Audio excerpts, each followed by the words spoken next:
one thing I've learned in life is that I'm much better at judging consequences than probability. So if the consequence is somebody dies or I lose every bit of capital that I have in my life, I'm going to have to set the bar a lot higher, or I'm going to have to find people with competencies that are much higher than my own to go into that environment. Greetings everyone, and welcome to Unleashed, the fastest hour on the internet, where every episode we feature a best-selling author or world-renowned thought leader, all in the name of helping you elevate your leadership impact. I'm your host, Jeff Tetz, and I want to thank our season sponsor, PowerEd. PowerEd is an award-winning division of Athabasca University who partners with organizations looking for impactful online learning solutions. Their on-demand online offerings include leadership, project management, artificial intelligence ethics, digital transformation, embracing allyship and inclusion, and digital wellness. Check out the team from Athabasca University at athabascau.ca.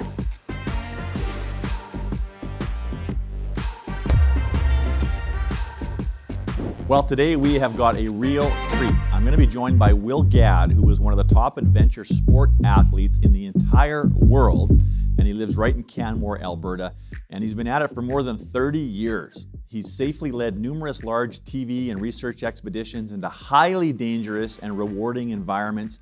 He's climbed Niagara Falls. In fact, he was the first person to do that, a frozen Niagara Falls. He's taught kids, doctors, oil sand workers, how to positively manage risk with direct, entertaining, and effective tools he's learned through a lifetime of living on the edge, literally. He teaches people how to apply tools to safely build teams and resiliency, how to succeed in low-knowledge environments, and do what experts say was impossible. He's presented to more than 200 groups ranging from ExxonMobil to incarcerated youth groups.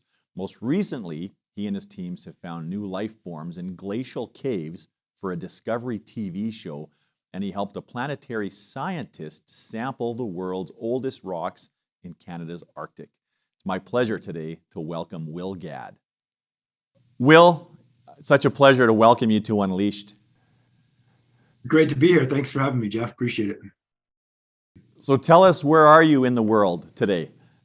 Today I'm in Canmore, Alberta, which is my home, and I'm in my home office here, and I just got back from a shoot, so I'm a little bit scrambled. I was shooting this morning with Arc'teryx and Grotto Canyon, and we're a bunch of new prototypes and things like that we're checking out, and ice climbing and shooting all of that, and then straight into this conversation with you. So yeah, I'm still in my ice climbing clothes and good to go. Wow, that's awesome. And it makes it even more authentic. I wouldn't have it any other way. That's kind of how I was envisioning you coming into this conversation no matter what. And I think you said there was 25 centimeters of brand new snow. So does the snowfall that came in the last 24 hours, does that help the shoot or hurt the shoot? Changed it. You have to adapt. That's the first rule of life, is to adapt. And what we wanted to do today didn't work. We wanted to go into a different area, but it was minus 20 and windy. And with that much snow, it would have taken us all day to get in there, and then we wouldn't have gotten our shoot done. But where we went, the snow made it look really great, made it look better than it normally looks. So it all worked out. So again, just standard process. Everything goes wrong, and then you make something great out of it. Totally. Well, and that is one of the things of many that I am so excited to talk to you about today. And people that tune into this podcast are typically business leaders of mid-sized companies all around the world. And so they might be sitting there thinking, well, what does an adventure athlete, a world-class adventure athlete and risk taker, death defier, have to do with business? And there is so much as they are going to be privy to here. And you and I had a chance to first meet in a coffee shop a handful of months ago, and I just couldn't believe some of the stories that you told and how applicable they were to everyday life, never mind the business community. And so adapting to the environment is just one of those things I want to talk to you about. But I thought where I might take you, with kind of like a Barbara Walters special, if you'll humor me, is to go back early in your life, because one of the notes I took that really stood out for me was you were kind of a little bit of a rebel or a delinquent right from early days. And you told me that your grandfather shipped you off to boarding school, and I couldn't help but ask you, how do you think that experience shifted or shaped who you became? Well, starting with the idea of what I needed was stimulation. A lot of us are in the business world. It's the same. We're trying to do new things, and that's what we thrive on is doing new things and coming up with interesting ideas and executing them. Just as a teenager in Jasper, Alberta, which is a very small town, there weren't a lot of options. And so there's positive stimulating things and there's negative stimulating things. And unfortunately, with the lack of positive stimulation, I started doing things that got the attention of the local police. And I was just bored, basically. And fortunately, my grandfather saw this and was like, hey, you need to go to a school that will actually challenge you a little bit. And he really wisely allowed me to go to this place called the White Mountain School in New Hampshire, which was about as far from my small town as you could ever get. A lot of the kids there, they're from very different worlds. I didn't grow up with much wealth or just didn't grow up that way. And all of a sudden I'm at this school where, there's private jets and things, it's a different world. And I'm the kid from Canmore, Alberta. And it was a bit of a shock, but what it did do is fire me up. It was like, hey, this is actually difficult and results matter in school. In my town, they really didn't. Not that many people were going to go to university or go on in life. And there's nothing wrong with that at all. But for me, it was a really good challenge. And so I rose to it and it worked out. I'm very grateful to my grandfather, and probably all of us have that one or two mentors in life where people are like, yeah, without that person, I'd be in a very different world. And that's for sure what my grandfather did. Well, and exposing you, like you say, exposing you to a different part of the world and just a whole different sort of realm of possibility. And it reminds me a little bit too, Will, that of all of the death-defying adventures that you have been on, the thing that caught my attention about you even more so was how eloquent of a writer that you are. And I was actually captivated by the way that you tell stories, and in particular with the written word. And it was interesting to learn that you've actually spent quite a bit of time as a writer and an editor. And I wonder if you could tell us a little bit about that phase of your career. Yeah, again, a good mentor made a difference. I was lucky. I went to this boarding school, and that allowed me to get my grades up and sort of take education a bit more seriously. And then I went to a good school in the US for college. And at that school, I initially thought I was going to be a doctor. I thought that was a really great idea. But then I met organic chemistry, and that really put a crimp in my outdoor programming in the afternoon. And I thought, right, I can't be a doctor. What's the next thing I could be? And I thought, all right, I'll be a lawyer. And I went and worked for a district judge in Colorado Springs, where I was going to school. Great judge, Judge Hall. I owe this guy, again, a huge debt. But after working with him for a month, we'd have these great conversations in his chambers. This is a federal district judge. This guy has some juice in that world. And we'd have these hour-long conversations about what life was meant to be. And I would go down to the jail and interview a lot of kids who honestly were a lot like I was. I just wound up getting a break and they didn't. So I'd interview these kids in jail and try to figure out what was going on with them. And after a month of this, Judge Hall said, you're argumentative and you're not too stupid. You can be a lawyer. This is a possibility, but you really love this outdoor thing. And I think you will do really well with that if you could find a way to make it work. And have you thought about writing about it? And so I started writing about it. I would go to climbing competitions, which is what I was doing, and then write about them and share the stories of what people had done. And one thing led to another. And then I was working in publishing, and a whole nother career got going.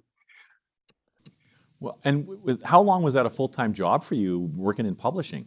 Well, I got out of school and I knew that I had to develop some way to make a living, right? I'd been really pretty poor a lot of my life. And I thought it would be nice to have more than, $5 to my name. I thought, so I was Climbing Magazine's first ever intern. And so that meant I was available to get coffee and things like that.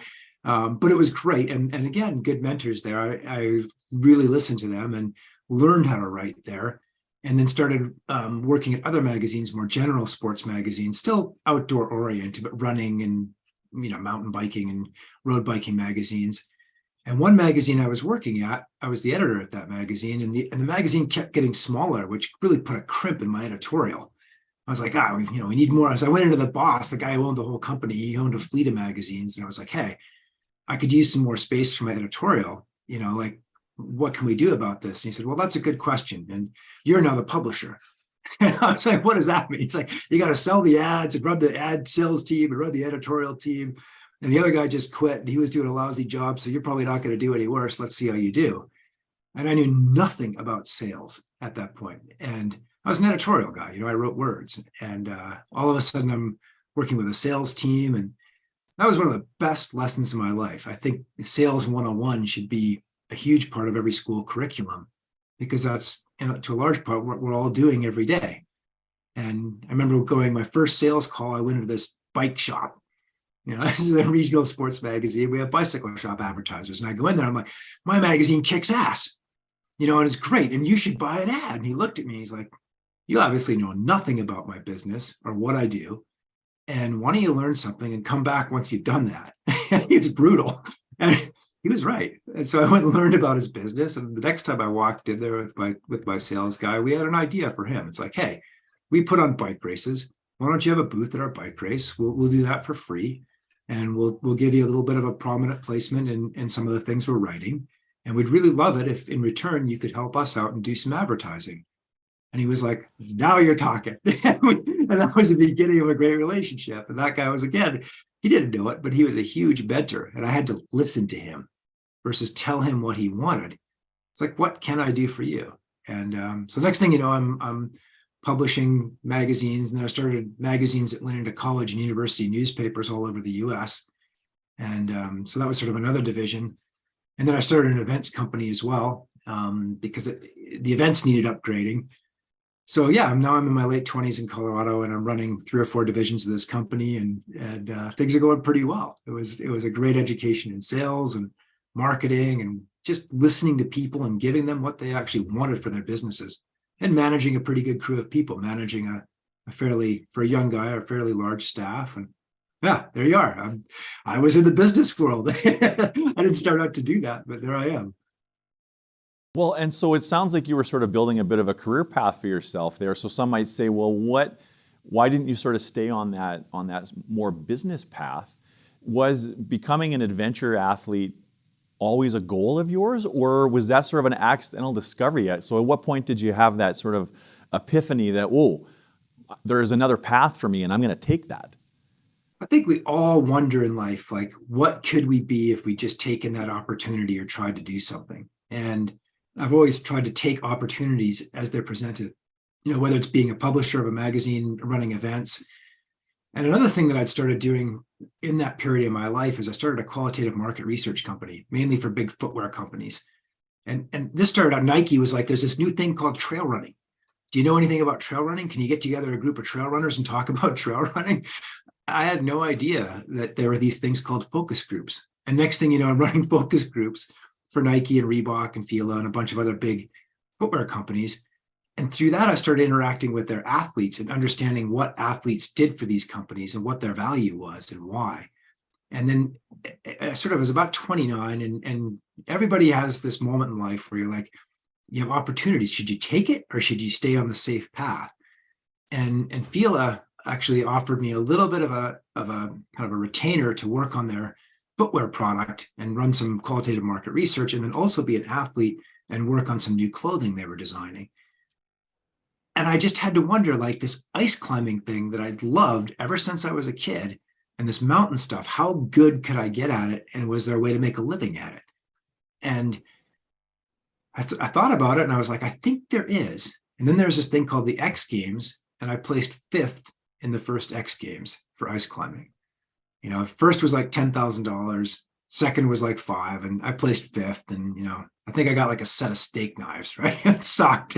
And so all these factors are kind of going on in my brain. I'm like, this is an opportunity. Like, if I could win the X Games and do this work with Fila and do some of the other things that I'm doing, maybe I could make a living. And then I would, it was an opportunity. And I could see the future, but I didn't quite know if it was going to work. In fact, I wasn't sure at all. But I didn't want to be 55, my age now, and be like, I had a chance, and I just walked away from it. So I took it. I walked into my boss's office, and I was like, John, you've been awesome. You give me a great career. I'm doing really well here in all ways, but I'm going to go and be a professional icicle climber. And he looked at me and he's like, you are an idiot. You're going to be back in 6 months. You can't be a professional icicle climber. Nobody does that. And I was like, I'm going to go try to win the X Games.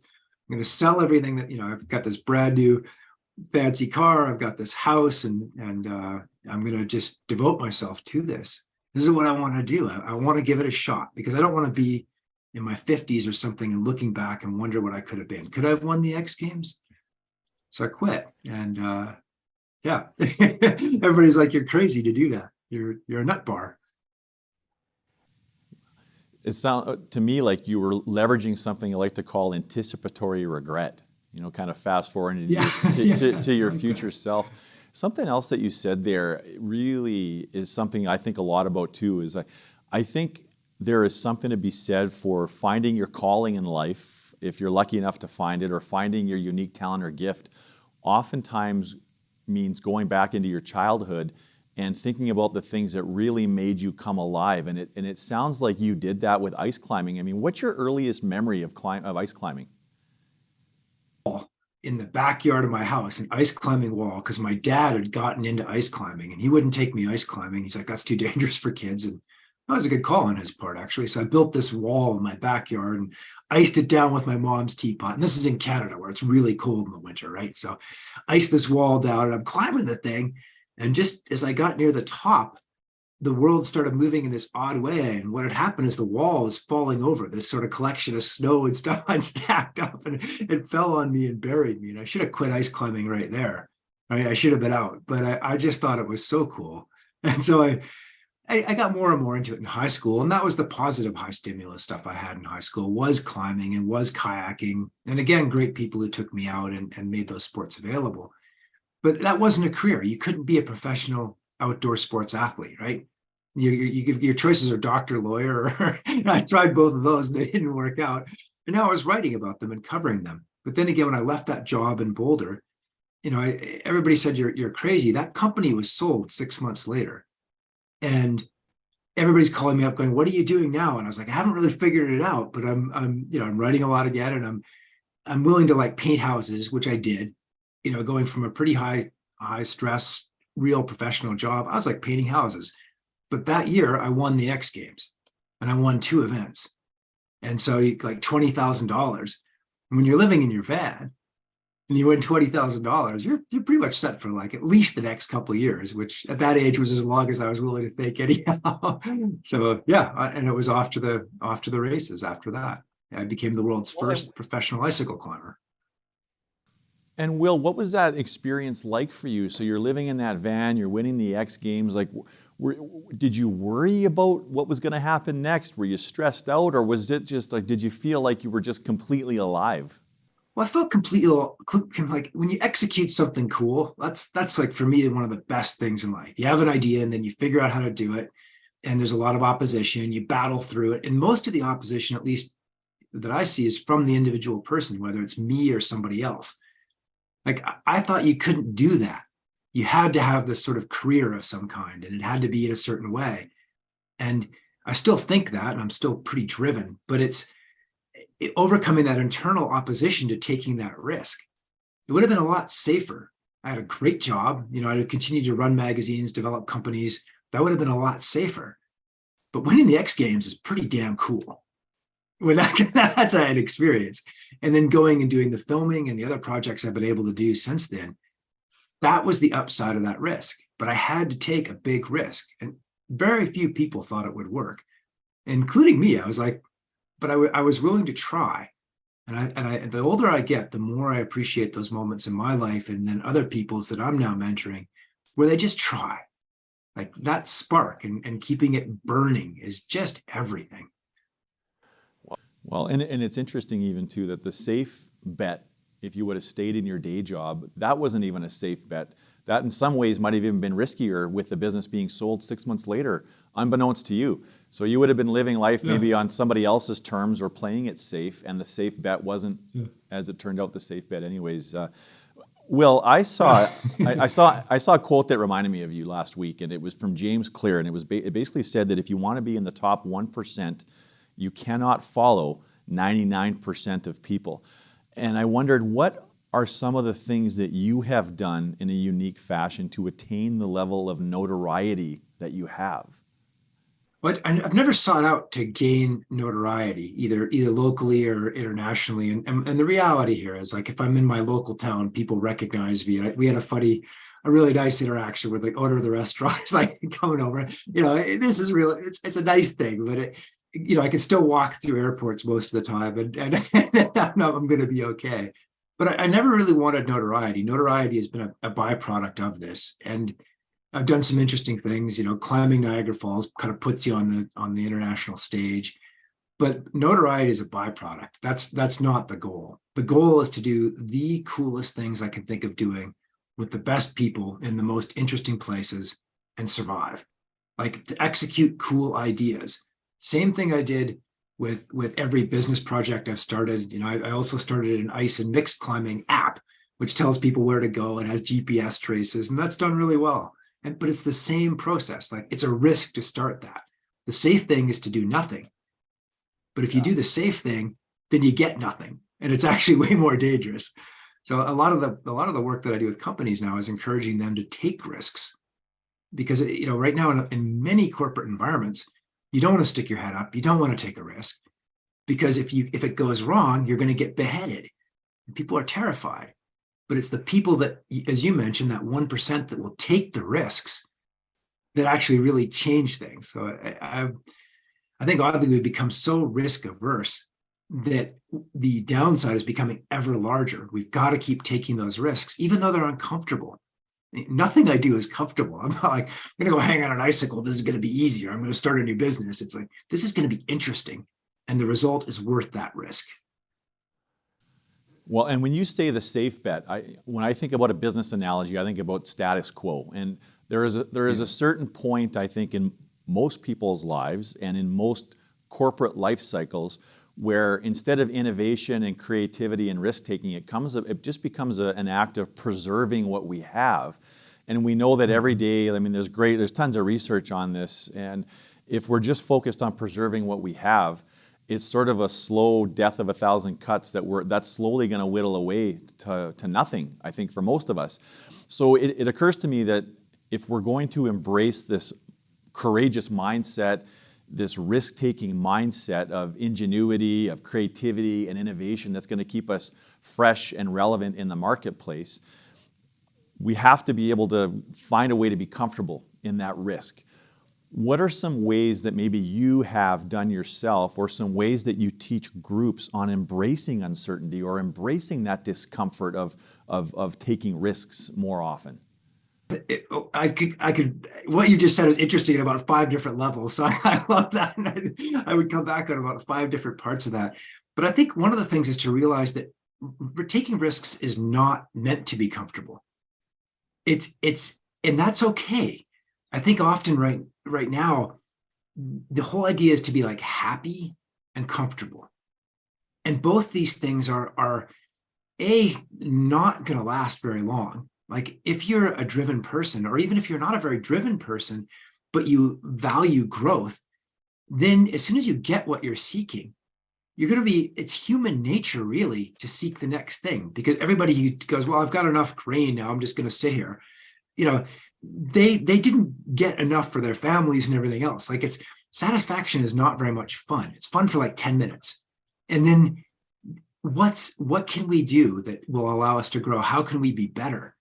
So I really am. One of the biggest things I've had to learn is to be okay with being uncomfortable, and to respect it and ask, why am I uncomfortable?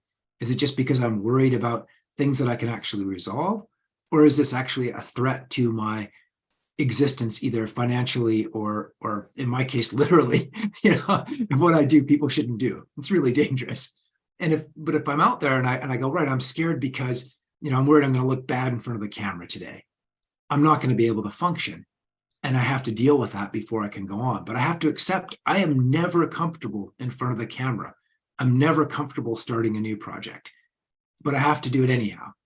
And I get comfortable by really digging into it. And we've talked a little bit about this, but how I get comfortable is looking at everything that's going to go wrong. We often hear this. It's like, be positive. The positive power of positive thinking. The world will manifest whatever. This is like, I don't know if I can say bullshit on your on your show, but this is bullshit. Well, you just did. You just did, Will. Sorry, but it's a technical term that applies really eloquently to this situation. But to do difficult, dangerous things, and whether that's taking a risk in business or in life, you have to be uncomfortable and look at the downside and dig into it. And you can talk about scenario planning and everything else, but that's how I deal with it. Like, what is going to go wrong and how am I going to deal with it so that I can make my vision real?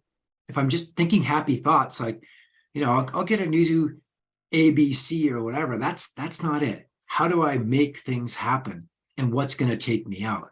And that's why I'm still alive. And it's also why I can do what I do, which people always tell me is crazy. You can't do that. It won't. I hear that all the time, or that's crazy. And then I'm like, well, why is it crazy? And then I go and do things that a lot of people say can't be done because I've looked at all the downsides, I've thought them through, and I use that fear and discomfort to do that. And then when I'm finally standing there, ready to do whatever it is, I'm ready, and I'm good to go. And I have a higher level of sort of confidence about it. So I think, yeah, but I think there's too much. Don't think happy thoughts. Think about all the things that are going to take you out or kill you. Fix them and then go forward. Yeah. Well, I can't help but wonder about so often things are worse in our imagination than they ever are in reality. Now, if a person focuses too much on the downside and on the risks, isn't there a piece to this where you could ruminate so much that it could cause you to be paralyzed and inaction? So how does a person use sort of the risk identification as a motivator versus a paralyzer, if that makes some sense? Most of the paralysis I see in people is not from the thing they're worried about. It's from not looking at the thing they're worried about, right? And that paralyzes them. Once they actually dance with it and grapple with it, then it becomes real. And they're like, or it falls apart. And a good analogy, you might have been a little kid and you were afraid to look under the bed.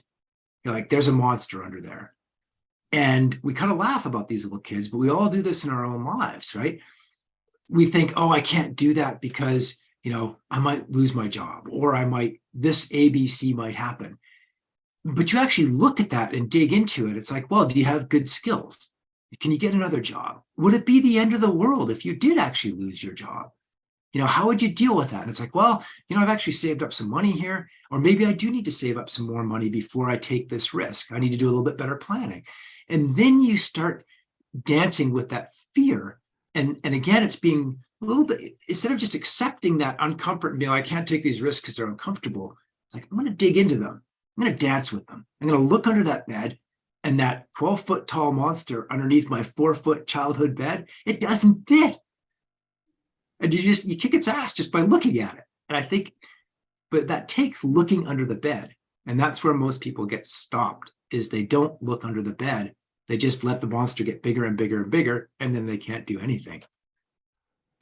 Yeah, it sounds like a little bit of exposure therapy there, but also like when I think about a business context, and even for personal life planning, it sounds like there's a little bit of scenario planning, so to confront what are the things that reasonably could go wrong, and if they did go wrong, then what? I can see how that would be very empowering for somebody to start to realize that even if some of those worst case outcomes do occur, I'm going to be okay, or there are some things I need to do to make sure that those outcomes would be okay. So that's really insightful, Will, and really helpful. So something else that you told me is that not taking risks is a bigger hazard than taking them. And I wonder if you could unpack that a little bit for me. Yeah, it depends what level you're operating at. And again, I assume that many of the people that are tuned into you, they're people that want to do cool things, right? That's the goal of life. What's the coolest thing you could do and how do you make it happen, right? That's what we're all trying to figure out here. And if you don't take these risks, then the cool things don't happen. You don't start that company. You don't go out and you don't call that, person up for a date.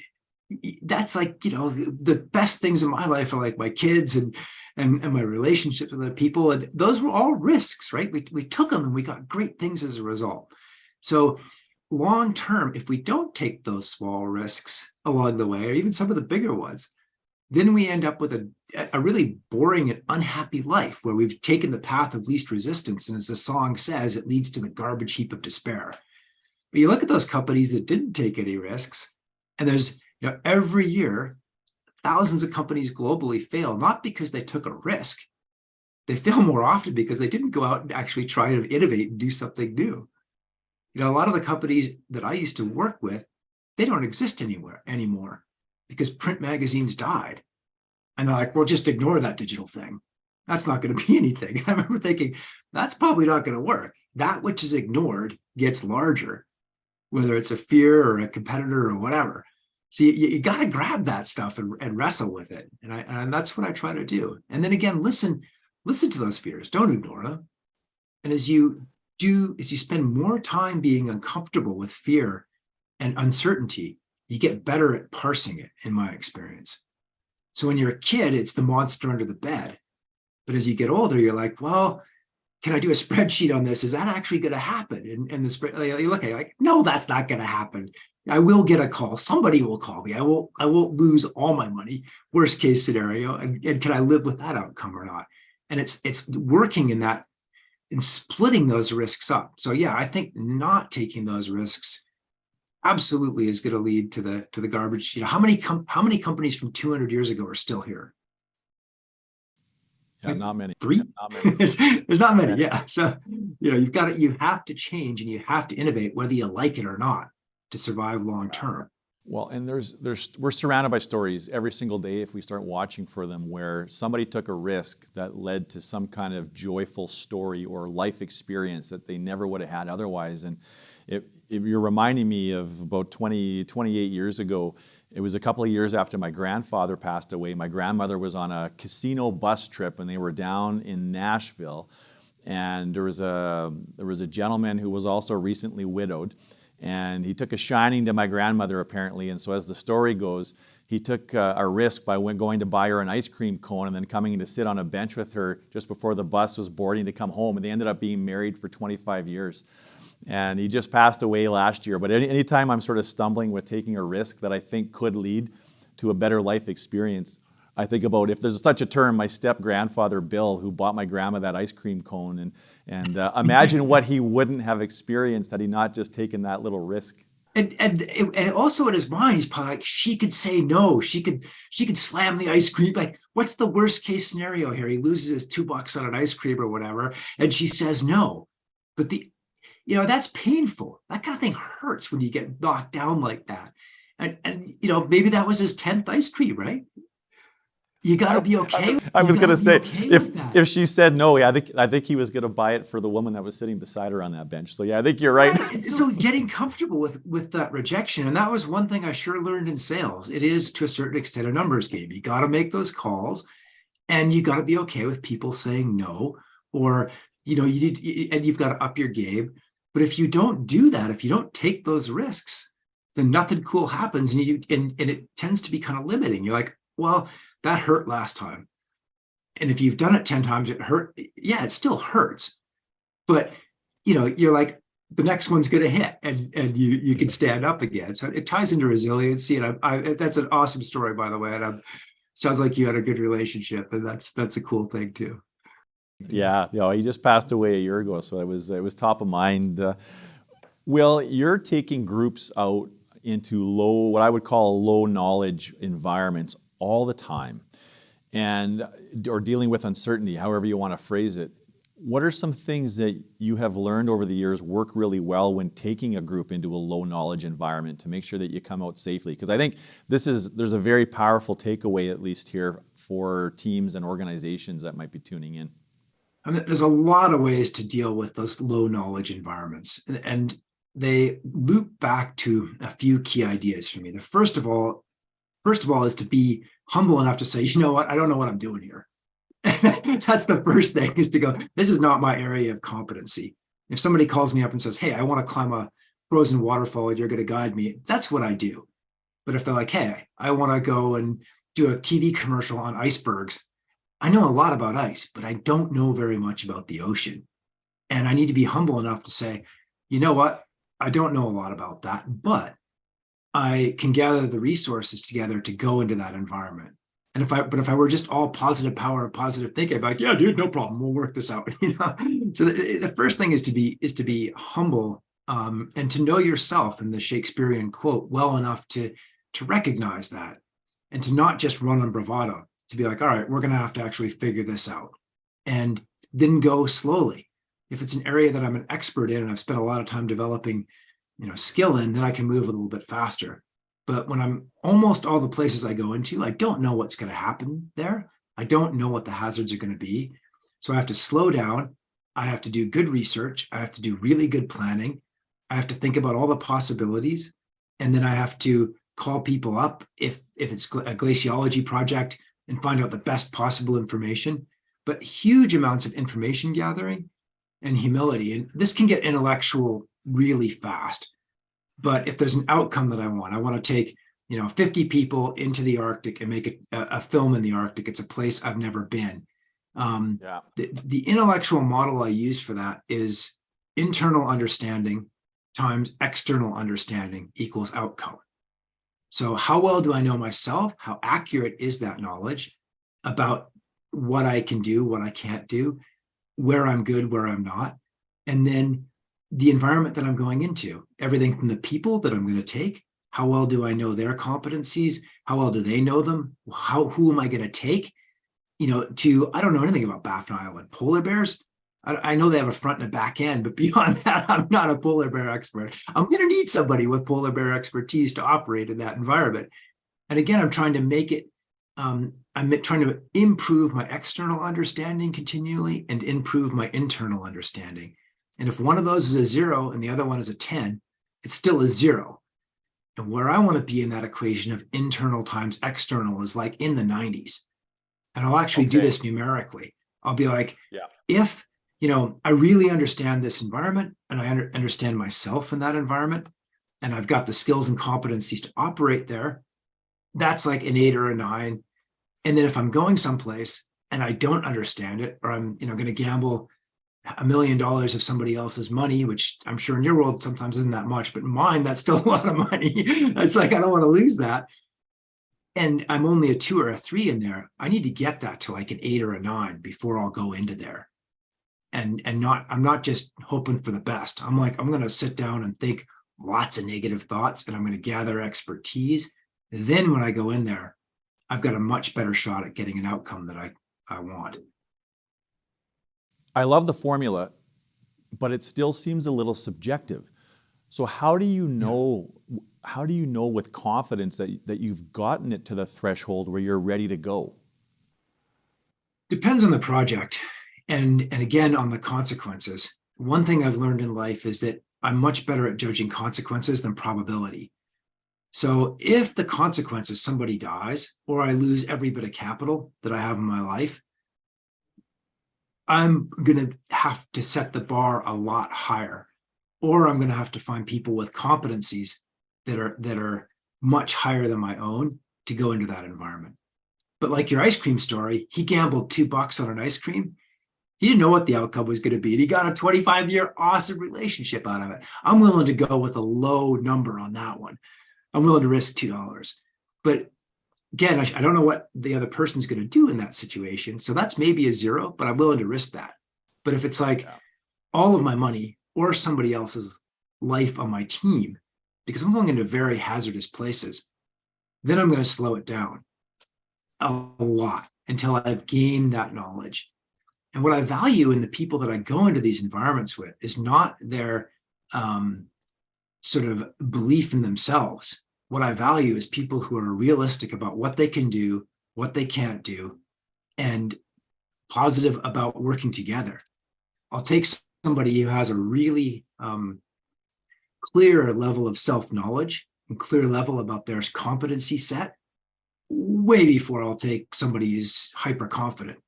I recognize hyper-confidence now is often the immediate predecessor to really bad things happening. And somebody's like, this is no problem. I got this. That person scares me. Person is like, hey, I think this is reasonable. Here's my spreadsheet and my safety plan. And here's what I'm going to do when these things go wrong, but it still could go bad. I'm like, all right, this is somebody I could work with. And this person is recognizing that it's not just rah, rah, rah, go. Yeah. Have you ever got yourself into an experience or an expedition or adventure where you thought you had done the work and you rated it really, really highly, and then you got into it? So now you're in the experience and you're recognizing quickly that it wasn't as highly rated as you thought, and now you're in a much riskier situation than you anticipated. What you just said is super important. And just stepping back 1 second, and then I'll tell you a story, because I've gotten this wrong several times. But my main job in life is to listen to the world, because the world is right. And I want to parse out what the factual information is in that environment as fast as possible. No matter what I'm doing, whether it's investing or planning a trip somewhere, I want to look for change. And my expectation is that there will be change.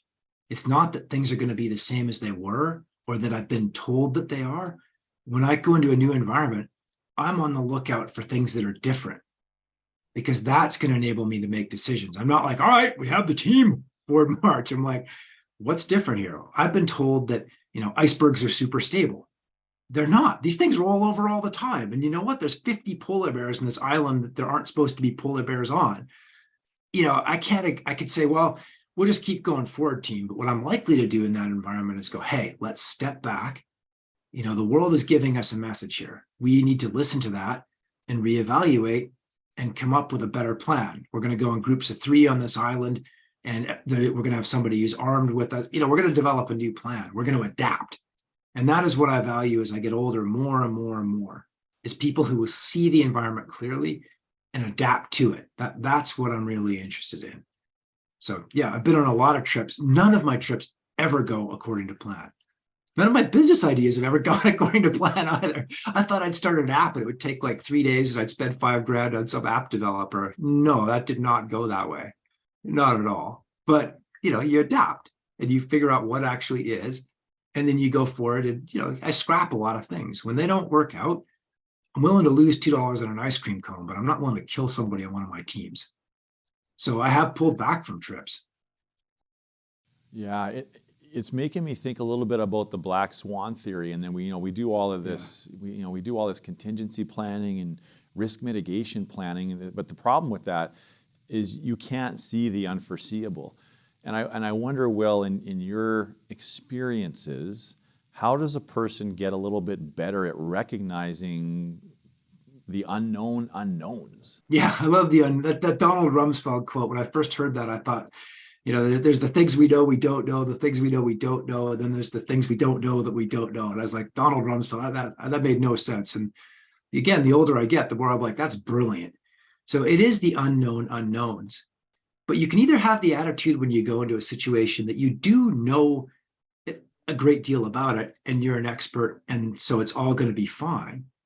But when you're in a really high consequence environment, whether it's monetary or in my case, often people's lives, I go in there with the idea that I've done my preparation, I've done my planning, I've really researched data, and I know my internal times external. I feel pretty good about that number. But when I go in there, I'm expecting it to change. I think there are going to be unknown unknowns. And the more you work in this way, where you're trying to do really cool things, but survive them and come out, the better you get at recognizing them early.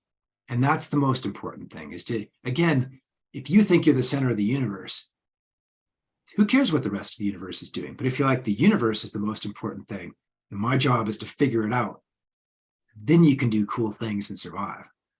There's a lot coming up for me here that I would call priming.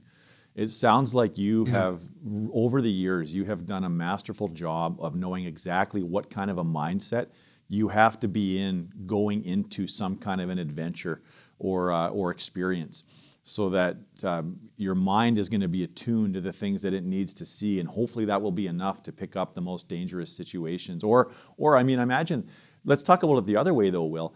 This must open you up to magical experiences that weren't part of the master plan. So it's not just risk, but you must encounter a whole bunch of upside with this mindset too. Well, you see things and you're like, wouldn't it be cool if? One thing you just said, though, I think is really important. And we just talked about me, but I'm going in there all the time in whatever I'm doing, whether it's a business thing or a trip of mine, I'm going in there with a team. And I'm often not that good at seeing the unknown coming. But what I try to do is set up the environment in my teams so that anybody on that team feels really good about saying, hey, Will, have you thought about this? And often I haven't. So I start every safety briefing or every, film trip planning project by saying, hey, I want to know if something looks off to you. I really want to know about it. I don't care if you're here to make sandwiches. If something's weird, please bring it up. And this has saved my life literally a couple of times. When I climbed Niagara Falls, we had the safety meeting. There's 200 people there. And I was like, hey, these are the things I'm worried about. If something looks weird to you, please speak up.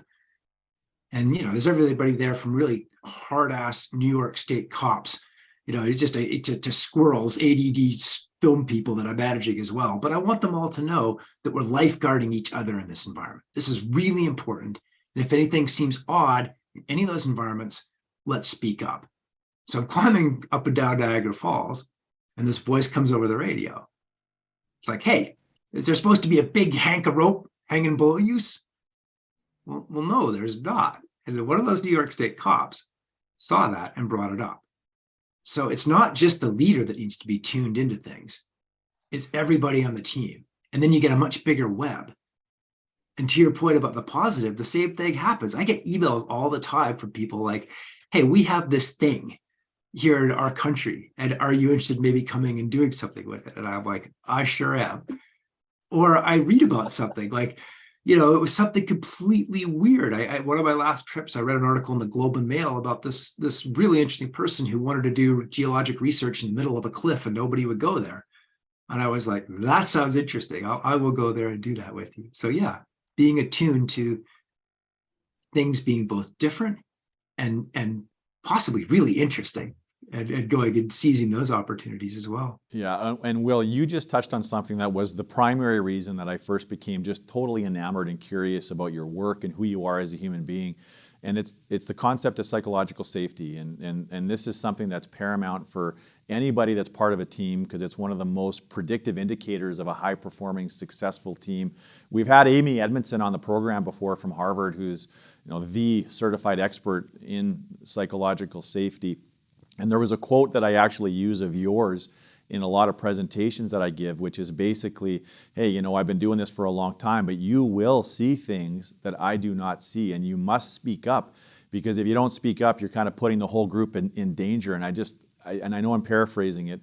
It's a remarkable quote, and I want to dig into this a little bit on at least 2 different levels. Now, number one is it's really easy to say that message, even though lots of people don't. So once you deliver these messages and you kind of prime the group for what I would call psychological safety and speaking up, what do you do with those teams if you're not seeing or hearing what you need to that demonstrates that they're going to tell you something when they see it? As leaders, whether in business or whatever we're doing, we're the leader, right? We're the person who's supposed to know what's going on. And if we put off that aura, big or small, if somebody says something to us, now it can be inconsequential, wrong, annoying as hell, but how we need to deal with that is to look with the eye and say, hey, what are you thinking here? How does that work? Because the rest of the team is watching you. And bluntly, if you aren't open to that, they're going to figure that out really fast. People are good at figuring the bullshit detector will go off and they're like, that guy doesn't care about us. He doesn't, those were words. But if you're like, I'm not tracking what you were saying here, what are you thinking? And then you have a conversation about it. That's not necessarily just about that person. That's about the whole team watching you do that. And then if you're also up there and if your attitude, we've all worked for people who are like, I have this under control. There will be no dissent. Hit your numbers and shut up. We've all worked for people like, I worked for somebody like that. Nobody wants to say anything. Even if it was a great opportunity, nobody would say anything because that guy's a dick. And you're not going to do anything. So what I try to do in my environments, whether it's 5 people or 200, I want people to look at me and say, hey, that's somebody I can go and talk to. They will listen to me. And whether it's even if I'm totally wrong, they'll find my wrongness interesting. And I do. If somebody comes up and what they're saying is patently wrong, that's fine. We can have a quick conversation about it. And I'll be like, hey, thanks for bringing that up. And then it rolls forward. But yeah, if you put off that energy of, I know what I'm doing and don't tell me what I'm doing, then you're the Korean airline pilots with the hierarchical flight deck where the navigator knows that the plane is flying toward a mountain. And the pilot's like, I am the pilot, shut up. And the plane literally hit the mountain. This is Malcolm Gladwell in one of his books. I love that story because I don't want to be that pilot.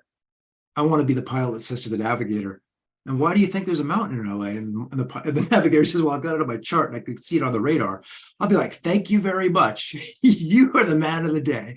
I totally appreciate it. And I want him to help me change the course every day. Well, and you've just given any leader that's tuning into this conversation some very powerful and practical advice. And I don't think it's occurred to me as much as you just drove it home, this point. It's not just about how we respond directly to that one person, but in great cultures, or any culture for that matter, it's shaped by the signals that we are sending to each other every single day. And so when somebody is just observing how we respond, there is a signal for what you really believe as a leader. And so that's really important to drive that message home. Now, the other part of this then, Will, do you think you're naturally wired to receive feedback that way, or have you had to work on yourself to get where you're at? I've had to work on myself a lot, and I'm still working on myself, and I still blow it all the time. And what I've learned is that when I do that, I just need to own it and say, hey, that didn't work out the way I thought it was. I made a mistake there. And this is what I've learned from it. I'm going to go forward. There's all these names, and I do have probably fairly classical ADD. I'm prone to impulsively poor decisions. So one of the tools that I use in my safety meeting is I'll stand up there and say, hey, I'm fully ADD. I'm a squirrel, and I'm working with all of you, and I'm going to screw this up. And I'd really appreciate it when I do that, if one of you would please speak up. Or if there's something cool, can you tell me about it? Can you say, hey, there's a cool thing we could go do that would be way better. I want to hear about that. But yeah, you got to own it. And you do have to help people to see you as not this castle over on the side, but it's like you're part of the ship. And one of the things I learned that early in my career in business, when I was running magazines and research groups, I would show up in the office, and if there's one of my salespeople that was having a hard time, I'd be like, let's hit a call together. Let's go out and do that. And by doing that, they would also say, hey, we've got this opportunity. And they know that I have them. And, I think that's just really important on any team, as the leader, you get in there and do whatever is required, because then everybody else on your team will do the same thing. If we're at the airport and I've got a new film crew, I've never worked with these guys together, right? I got 6 guys from England I've never met, and they got a bunch of Pelican cases. We do our introductions, and I make damn sure the first thing I do is pick up those Pelican cases and march them out the door. You have to do that, because they see that and they're like, oh, he's not a stuck-up pain in the ass presenter. He's going to work for us, and we're going to work for him. And I want, if I see somebody on my team that's not doing that, I'm like, hey, we could use a hand right now. And if they're like, well, that's not my job, I'm not going to take them apart publicly, but we're going to have a conversation later and say, hey, it's not my job to carry your shit, but I'm going to do it. And if you can help the rest of the team, it's going to move us all forward. And the goal here is to do the best job we can. And so can we get on that program? I'm not going to do it publicly. That's a rule. Very rarely does it serve anybody well to take them apart publicly. That whole concept of leading by example, Will. No, I can see the power of that, having that crucial conversation in private and leading by example.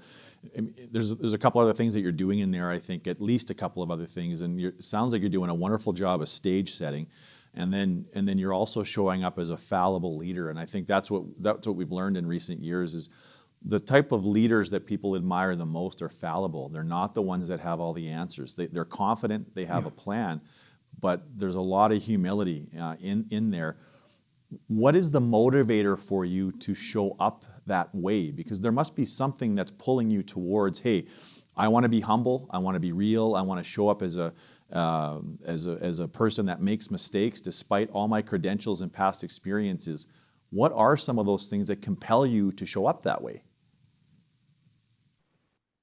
I think that's a good question. You've obviously asked questions like this a lot. I think that's great. I love that question because there's two answers to that. First of all, I hate losing. Losing sucks. And if I show up as an autocratic ass, I'm going to lose. That's guaranteed, right? For sure. That's not going to bring out the best of me. It's not going to bring out the best of my team. We're going to go into environments in Thailand. I'm going to make cultural errors, and nobody's going to tell me that because I'm that guy who doesn't want to know anything, and we're going to get a poor result. So some of it is long-term, like it's actual results driven. I really, really want to understand every situation I'm in, and I want to function as well as I can. And if I'm being, an autocratic ass, it's not going to go well. So some of it is not just peace and love and kumbaya. It's about results. I've learned that when I am a human and operate well with other humans, we get better things done together. And that's so cool. I love that. So some of it's straight up results. It works better. But the other thing is also it feels better. If I'm up there and I'm like, I never make mistakes, and then I make a mistake, it's like the emperor with no clothes, and the little kid is like, you're not wearing any clothes, dude. I want people to say before I go out the door, do you want to put some clothes on today? And it feels better. It's like, and I think what you just said is really important about leaders. It's not the auto. Oh, this is not always true. I mean, there are exceptions to this, but for me personally, I enjoy operating on a team where people look out for each other and have a common goal. And then we're more resilient. We're getting beat down and things aren't going our way. And we can circle up and talk about it and be like, all right, you're going to try this. I'm going to try this. And yeah, it was my call that got us here.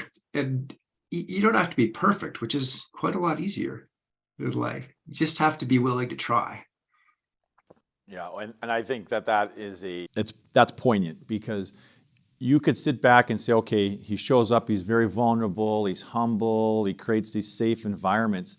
But if that's overdone, that's probably what we call the zone of comfort or the zone of apathy in some ways. Yeah. And I think it's really important that you drove home the point that this is also about high expectations. This is also about winning, right? This is also being like the best in the world at something. So you've got I'm going to put words in your mouth a little bit, but it sounds like an insatiable drive to excel, but you want to do it with other people, and you want everybody to feel like they've contributed to it. But it's not one or the other, it's both. And I think this is where a lot of organizations go wrong, is they almost think that they have to choose.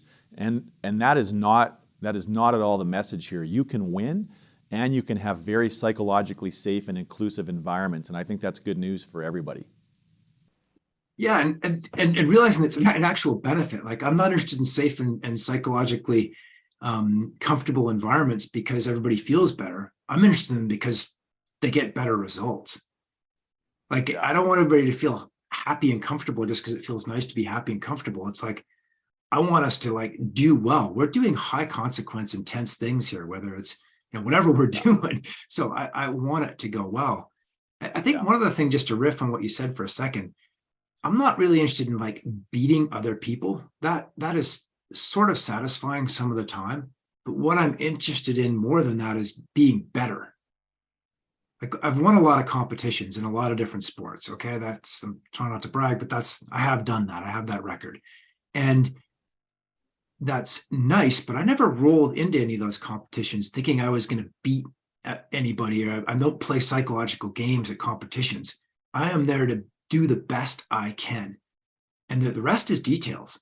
I can't control other people's performance. I can't control their, I'm not gonna try and game them. It's like, I am there to do my best. And on that day, if it's good enough, that'll put me on top of the podium. But if I'm trying to like play games with people, that's not going to be the best for anybody. And if I'm trying to beat people just to beat them, that feels good a little bit. But long term, you don't really get to be better. I'm not interested in winning a local competition. I want to be the best in the world that I can be. And that's a much deeper goal, I think, than just winning an individual thing. It's like, are you getting better? Because that is really cool.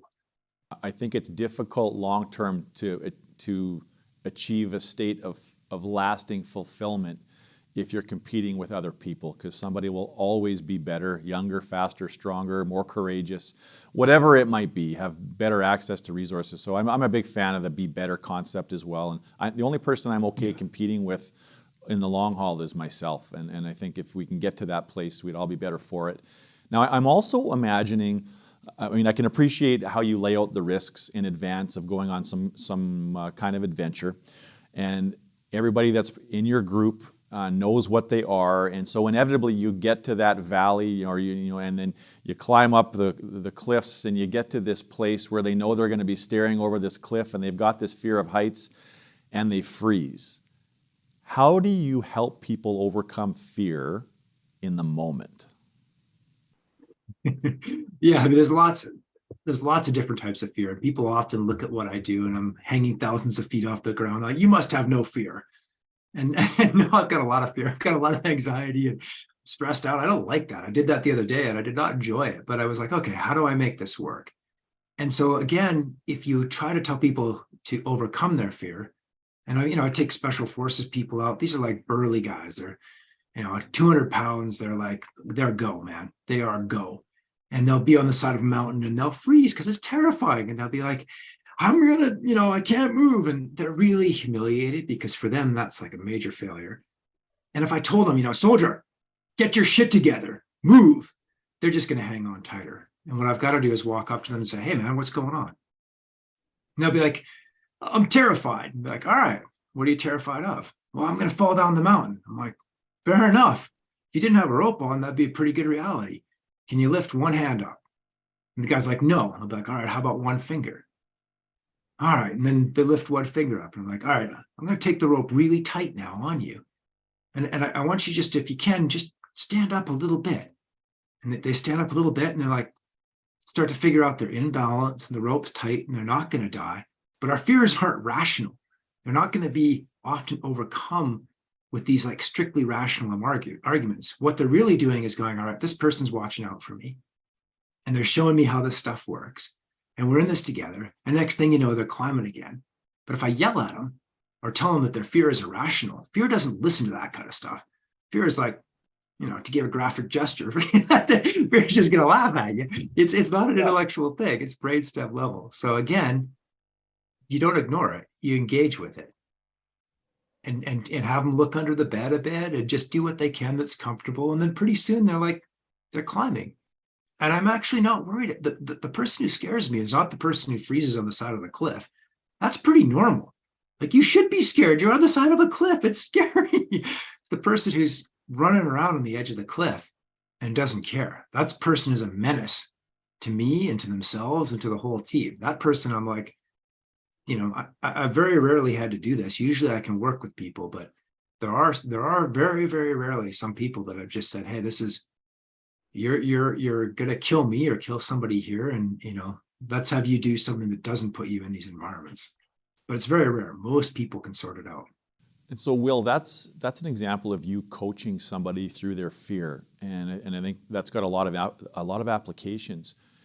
You reminded me of a situation I got myself in last summer. I was alone on Heart Mountain, and I got a little bit out of my comfort zone and stuck on a bit of a rock wall. And looking back on it, it's I laugh, but I was scared and I was kind of paralyzed for a moment. And I wondered if there were some better strategies that I could have used myself. But if someone is alone or they have to sort of coach themselves through their fear, have you seen some things that maybe would be good to have in your toolkit? I think first is to observe that you are actually afraid. A lot of fear, the worst part of fear is denying it. The worst, whether it's alcoholism or whatever it is, if you just say, I don't have a problem. I'm just going to stay here paralyzed on the side of this mountain as perhaps you were on Hard Mountain, then it doesn't work out. But if you're like, all right, I got a problem here. My mind is totally overloading me. There's adrenaline all through my body. And you're like, okay, just observe that and be like, all right, this is what's going on. And I do this nightly sometimes. I can't sleep. Well, why can't I sleep? I'm worried about this project I pitched and I haven't heard back. And I break it all down. And I'm like, okay, what parts of that do I have any control over? Is it going to help me to worry right now? Or am I just worrying about it because I haven't thought through what I'm going to do if it fails? Like, well, if the pitch doesn't come back, I'll make another one. And spending time with that situation, observing it. And then you also have to do this thing. It's a psychological sports psychology thing, but to permit it, be like, no shit, I'm actually scared. I am anxious. I'm not just going to keep ignoring that. And then you start working with it. And so then usually once you've done those things, you're like, okay, this is actually serious. I do need to, should I stay here and wait for a rescue? Because somebody will eventually call, the helicopter will come, or can I move one foot? Or are my feet actually pretty good? And you get bored. After a while, you get bored of being afraid, right? But if you're just like, I'm going to overcome this fear, I guarantee it's going to get worse. But if you're like, all right, I'm okay, and then you can act. So that cycle of, a very interesting guy named John Coleman that I've worked with a bit. He teaches this, but it's observe, permit, accept, and act. And that's the loop that when I find myself in those high anxiety situations, I'm going to go talk to a business group and they're all really smart and I'm a skid from Canmore and I'm telling myself all this negative shit. It's like, okay, hang on, you have done this before. Most people that you talk to, you have a good time with. Okay, maybe it won't be so bad. A worst case scenario, I won't get another gig and I'll have to go back and sell magazine subscriptions or whatever. I could do this, and I go out and do it. But long answer. Is that resonant? Yeah, no, what's good, and I think all of that. I was playing through my own experience, and I think in some ways, without knowing it, I walked through a bunch of those things, sort of acknowledging it and facing it, and then figuring out what could I do? How long could I just stay there? It was a quiet day on the trail. I actually got lucky. Eventually, a mountain guide, a part-time mountain guide from Squamish, wandered up the trail as I was sitting there dejected after I got myself off the rock wall, and he showed me where I could go instead, and he coached me up, and the place that I thought was an impassable spot for me at least was very, very easy with the right help. And so it also makes me have a lot more place a lot more value on what you do and how you help people. But you also asked that guy, right? You took a risk. You could, because you're like, oh, I got over there, this didn't work out. Like, do you know where? But you asked him, do you know where the trail is? And you're a man. Asking for directions is difficult, right? And it's a cliche, but we want to do things our own way. But oftentimes when you ask somebody, they'll give you that help, and then he also looks at you and goes, "Well, this person is asking for help. They're not a liability." Yeah. And then you do something cool, and you got to go up. Oh, the other thing you're reminding me of is I learned it is the hard way, is that it's a lot easier to be humble and ask for help when you're out of water and you only have half a granola bar left. So I was on my last resources. It was a brutally hot day in early August, and I would have taken any help I could have got, Will. So I don't want to give myself too much. I don't want to give myself too much credit for how I showed up. I want to come back to Niagara Falls. So you were the first person to successfully climb a frozen Niagara Falls. And this took you years of preparation. But not only that, it sounds like it took years of convincing state officials, because you did it on the American side, to let you do it. And you were quoted as saying that the positive outcomes of this climb were worth the risk. And looking back, I'm like, well, I have no idea what those positive outcomes were. What were you hoping to do or accomplish as a result of successfully doing that? Well, I thought climbing, I'm a frozen waterfall. I'm an icicle climber, right? Like, I'm a pro icicle climber. And Niagara Falls is probably the coolest waterfall in the world. And very occasionally it freezes enough on the edges that you might be able to climb it. And so for me, this is the best thing ever. Like, obviously you should go and climb Niagara Falls. This is the best idea ever. And many people are probably going, you're an idiot. And that's fair, but I'm different. I have accepted that. But for me, this is the coolest thing ever. And so I call up the park official and I'm like, hey, Mr. Superintendent, I'd really like to climb Niagara Falls, and could I have a permit to do that next winter? And his response was no. And if I see you here, you're going to get arrested. Because there's a lot of people who go to Niagara Falls and try to do different stunts. They have to deal with a lot of chaos there that's sometimes not very pleasant. It's not all honeymoons and happiness at Niagara Falls. People do weird stuff there. And He didn't want to have any part of that. Plus, in winter in Niagara Falls, it is kind of icy, and they organized things. We didn't want people to go over the railings, and he had a lot of concerns about it. So he said no, which is again what usually happens. So went through long, many layers of government until I'm speaking with the head of the New York, basically the governor of New York. And he had the same thing. Like, if you have an accident there, we can't sell hotel rooms in Niagara Falls in winter right now. And if you have an accident, nobody will ever go there. They'll think it's going to happen to them too. It's dead there in the winter. Nobody wants to go there. They think it's ugly. It's cold. It's like nobody wants to come here in winter, and so that obviously it's just nothing but risk with you. And it was back to that little bike shop story at the beginning. It's like, well, what do you want to do? He's like, well, I'd like to sell some hotel rooms in Niagara Falls in the winter. I'd like visitors to come here. That's what he wanted to have happen. And it was, again, listening to what he wanted and figuring out how to make it with her, make it work for him. Not just for me. I want to climb Niagara Falls, obviously the coolest thing ever. He can't sell hotel rooms. If there's an accident, it all goes down. But the question I finally asked was, hey, if I could do this safely, I'd love to walk you through some of the planning that I've done. Do you think we'd get some media attention? And if we did, do you think it would bring some visitors to Niagara Falls in the winter? And you could see his wide surety. And he's like, that's the upside for me. And that was, again, just going back to that bike shop owner that taught me a little bit about sales. And then 11 trips or something later to New York State, I'd gone through every level of government and listened to their problems and adapted to their worlds and understood them and given them what they needed. And the odd thing is, a few years later, I got this call. It's like, hey, could you come back to Niagara Falls? We want to give you the keys to the city. And what they got out of it was 300 and some global TV interviews that boosted bookings and winter tourism in Niagara Falls dramatically. And we all won and did something really cool. And that's, again, that's sales 101. But without that time walking into bike shops and learning what people wanted and giving it to them and building a relationship, it wouldn't have worked. Wow, that is that's a master class on building win-win relationships. I love how you tied that all together. So we talked about, you say like this. I was going to ask you earlier too, how has sales helped you in your life? And there you go. You just brought it all full circle, Will. Hey, I want to ask you something that I think is on the more serious side of it. And just as recently as 2 weeks ago, you had a very thought-provoking Instagram post that you were down just, I think, just west of Banff on the Stanley Headwall between Banff and Lake Louise. And you chose to avoid that area. And a day later, there was a fairly large avalanche. And a lot of people would, using the value of hindsight, would sort of applaud their decision making, but you ended up sort of questioning if that's all it was just the value of hindsight or just dumb luck, and you don't deserve any credit for that planning at all. But where I'm going with this more specifically is you've made a career out of making the impossible possible. And that means that confronting your own mortality on several occasions, probably at least a year, if not a month. What has that done for your relationship with risk, mortality, your own mortality, and your relationship with death? Like, what is that like? And I wonder if you could just talk a little bit about that.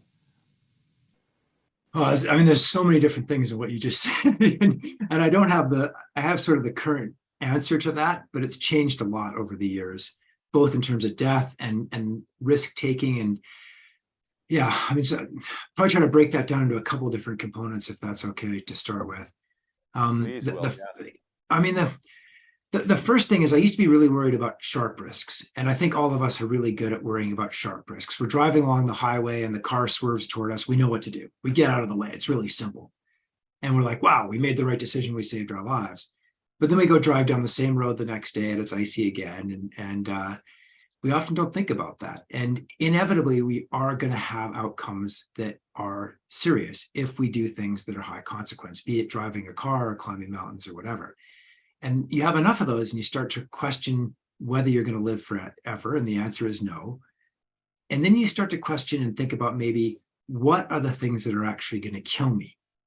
And increasingly, what I see in life for most people is it's the dull risks and the not taking risks that are more of a problem than the sharp risks. So what I mean by that is, you and I had a beer together one night. It was wonderful. We quit after one or two beers. But if we did that every day and every hour, that would be a cumulative dull risk. And I used to smoke a little bit when I was younger. That didn't kill me. Cigarettes aren't that bad, but it's that cumulative dull risk of cigarette after cigarette after cigarette. I do a lot of safety speaking. So I'm speaking to groups of people that work in, high hazard, high consequence environments, but then they go home and get hammered and smoke a pack of cigarettes.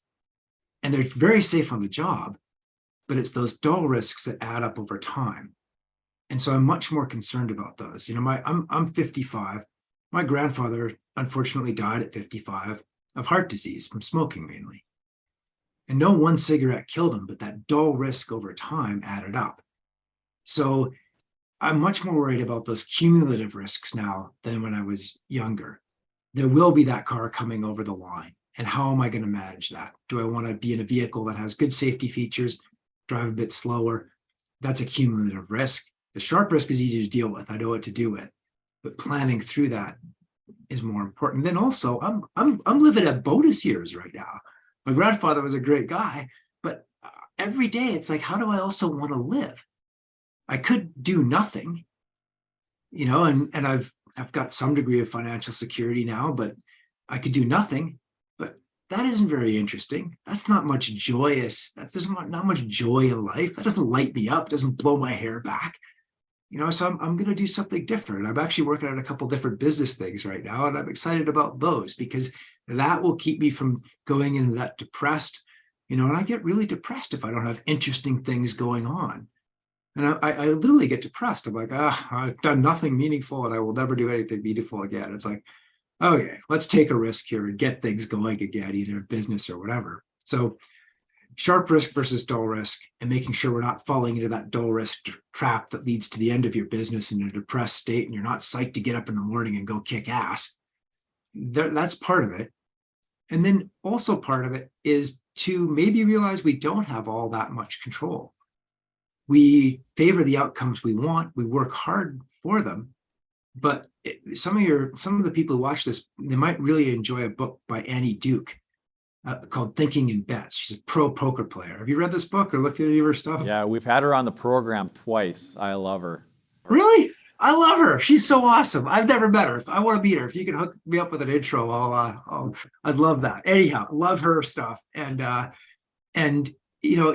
we make these bets and we try to make things favor the outcomes we want, but sometimes it's not going to go our way. And if you really do accept that, then you realize that like a certain amount of slap down is important.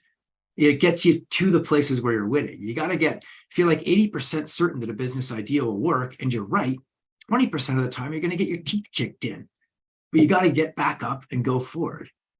And so that's really important. I think as I've gotten older, I've realized that those beat downs are somewhat inevitable, but I'm going to get back up and go after it.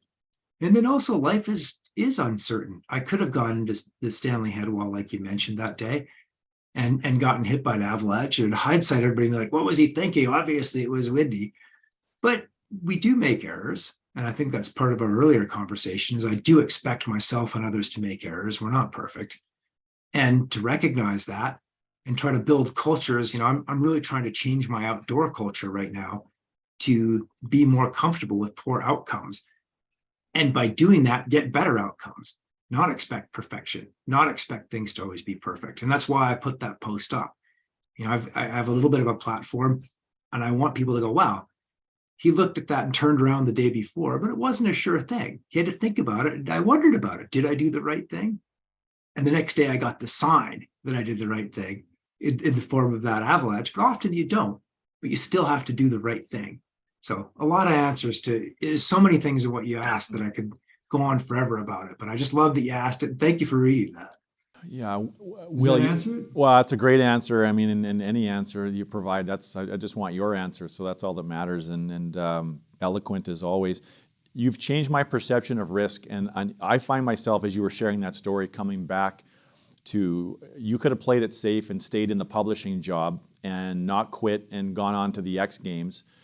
But had you done that, you might have lost your job anyways when the company was sold 6 months later. I think one of the big takeaways for me in this conversation is to err on the side of choosing the risks that are going to bring you joy.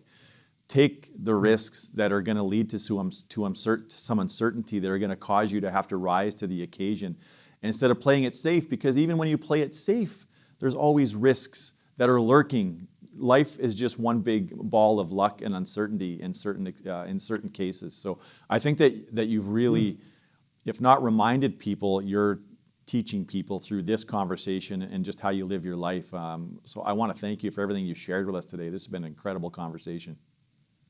Yeah, thank you so much for doing what you do. I've learned a lot speaking with you. And one thing I would say too that's interesting, the more I've done in the business world, both when I was younger and now, the more I've learned. A lot of what I've done in my safety speaking world is learn about how those companies deal with safety. And I'm taking that back into the outdoor world. So you go into these things thinking you're going to give something, but almost always I get more back. And that's a risk to go in and do that. And so that's why I take it. Like, I've learned so much from that world that I'm applying in my outdoor world. I don't know, interesting things with interesting people that do cool things with interesting people. That's what I really love. Well, Thank you. Well, thanks, Will. That's a life well lived, and I've admired you for a long time. It has been such a thrill for me to get a chance to spend some time with you over the last several months. So thank you for making that time and just being so gracious and so generous, not with your time, but just with your thoughts and your ideas and your insights. You're the real deal. You're as an authentic person as I've met. Where can people track you down, Will? Where can they find you on the interwebs? Thanks. WillGadd.com works, or Instagram, Real Will Gadd, or if you're in Canmore, I'm around. Yeah, you got an idea? Let's talk. I'm pretty open to whatever's going on, and yeah, I like meeting people and learning about the world. So if you're interested in that, I'd love to meet with you. Yeah, that's great. And anyone listening today, if you apply even just a fraction of the things that Will has shared with us in this conversation, it will be, just like Will, very difficult to suck at anything that you try. So here's to not sucking and applying some of this stuff for your own personal success. Will, been a pleasure, and I look forward to seeing you again soon. Thank you, and likewise. Take care. If you enjoyed this episode and found it helpful, don't forget to give us a 5-star rating and subscribe to our YouTube channel or wherever your favorite podcasts are found. And if you're part of a leadership team and you know that your organization is capable of even better performance, please reach out to us at unleashresults.com for a conversation and learn more about how we might help unleash the potential of your team and organization.